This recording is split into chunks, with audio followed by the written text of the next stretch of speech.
Assalamualaikum warahmatullahi wabarakatuh. Saya atas nama Ahmad Iswan dengan NIM C02203455. Saya dari kelompok 11. Baik, di video kali ini kami akan membahas mengenai fraud audit PT Waskita Karya Persero Tbk untuk memenuhi salah satu mata kuliah kami, yaitu akuntansi forensik yang diampu oleh dosen Indra Basir. Sebelum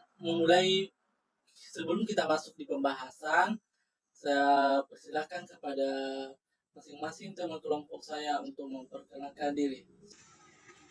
Perkenalkan, saya atas nama Kanita, NIM C02203770 dari kelompok 11.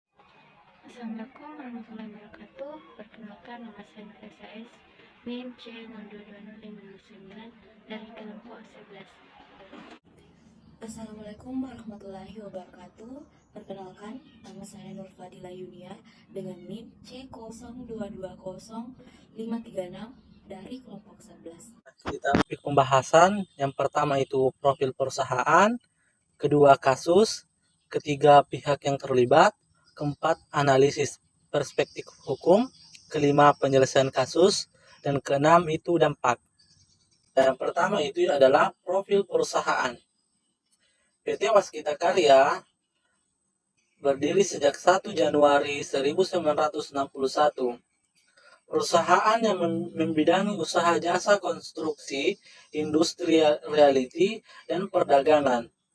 Kepemilikan saham oleh pemerintah Republik Indonesia sebesar 67,33% dan masyarakat sebesar 32,77%.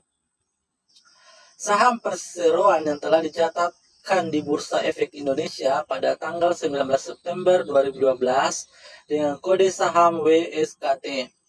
Perusahaan ini juga merupakan perusahaan BUMN yang memiliki market cap terbesar di antara perusahaan BUMN lainnya.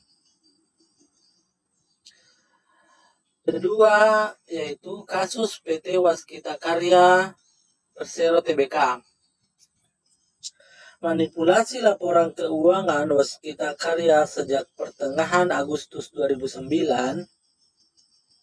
Berbagai istilah digunakan untuk fraud ini, seperti manipulasi laporan keuangan, overstate, penggelembungan, markup, kelebihan pencatatan laba yang dilakukan oleh 3 direksi PT Waskita Karya dan 2 kantor akuntan publik.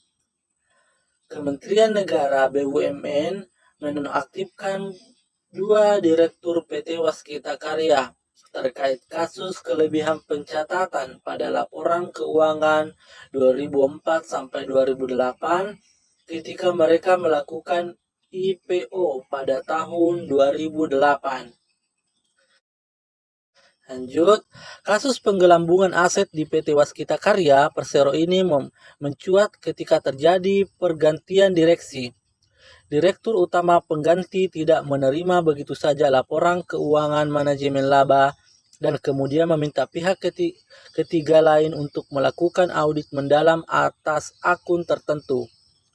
Dalam laporan keuangan tahun 2008, diungkapkan bahwa terdapat salah saji atau penggelembungan aset di tahun 2005 sebesar 5 miliar. Nilai 5 miliar tersebut terdiri dari 2 proyek yang sedang berjalan.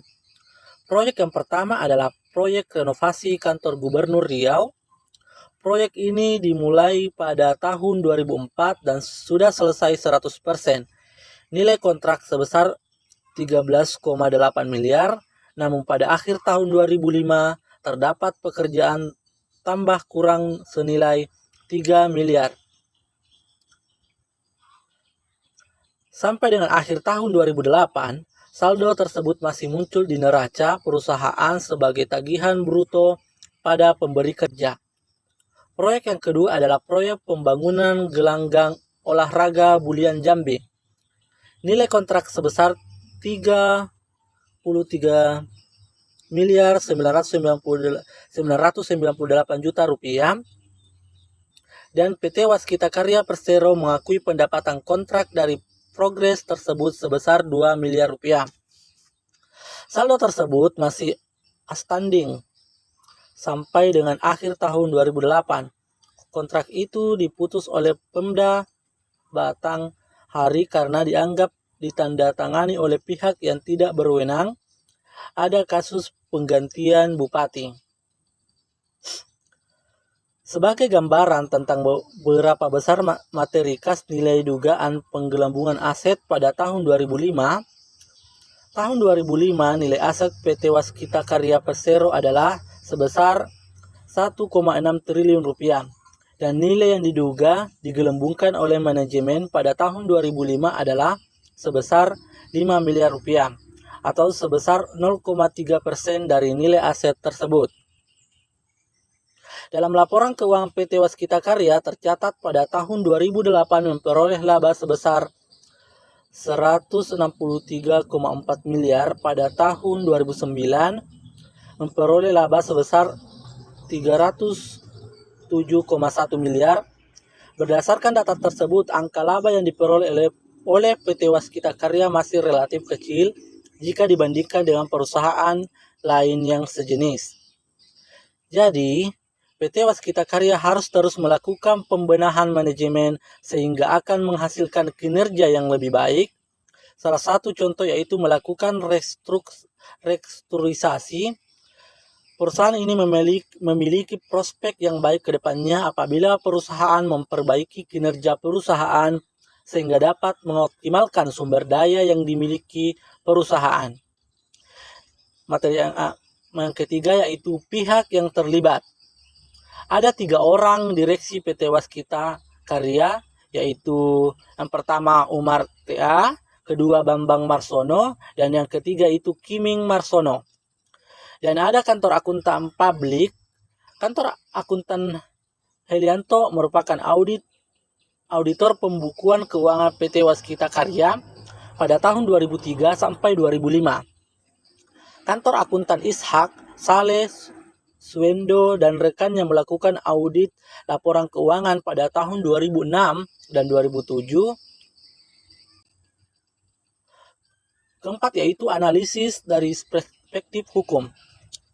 Kementerian Negara BUMN sudah menonaktifkan 2 direksi dan 1 mantan direksi Waskita terkait dengan kasus kelebihan pencatatan pada laporan keuangan 2004 sampai 2007.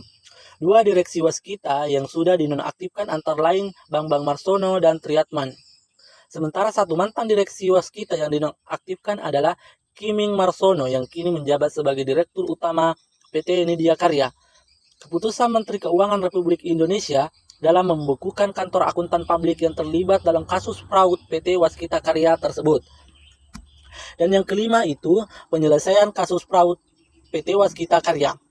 Pada kasus ini juga melibatkan para auditor internal dan eksternal pada Waskita Karya. Kementerian Negara BUMN sudah menonaktifkan 2 direksi, 1 mantan direksi Waskita terkait dengan kasus kelebihan pencatatan pada laporan keuangan 2004 sampai 2007. 2 direksi Waskita yang sudah dinonaktifkan antara lain Bambang Marsono dan Triatman. Sementara 1 mantan direksi Waskita yang dinonaktifkan adalah Kiming Marsono yang menjabat sebagai Direktur Utama PT Nidya Karya. Ini merupakan kasus kriminal yang harus diselesaikan di pengadilan guna mendapatkan sanksi hukum. Penyelesaian kasus fraud PT Waskita Karya, Menteri Negara BUMN Sofyan Dejalil juga telah mengirimkan surat kepada Menteri Keuangan Sri Mulyani Indrawati terkait sanksi kepada akuntan publik yang diduga terlibat dalam penilaian laporan keuangan Waskita. Berdasarkan surat yang diajukan Menteri BUMN, akhirnya Menteri Keuangan memutuskan untuk melakukan pembekuan terhadap beberapa KAP yang terlibat dalam kecurangan pada PT Waskita Karya. Adapun dampak dari fraud audit, yang pertama itu menjatuhkan citra BUMN yang selama ini kita anggap bahwa BUMN sudah menerapkan manajemen yang cukup baik sebagai kontrol, dan yang kedua itu mengurangi kepercayaan investor yang akan membeli saham PT Waskita Karya dan membuat investor berpikir ulang untuk mempertahankan saham yang ditanam dalam PT Waskita tersebut. Ketiga, menambah panjang deretan perusahaan Indonesia yang melakukan fraud, dan hal tersebut menurunkan citra Indonesia dalam manajemen perusahaan. Keempat, pandangan negatif orang terhadap adanya kerjasama antara auditor dan perusahaan yang diaudit, padahal tidak semua auditor melakukan hal tersebut dan banyak auditor yang mempertahankan integritas dan ketentuan-ketentuan lainnya.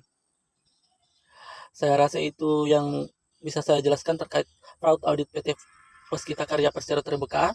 Saya akhiri. Assalamualaikum warahmatullahi wabarakatuh. Terima kasih.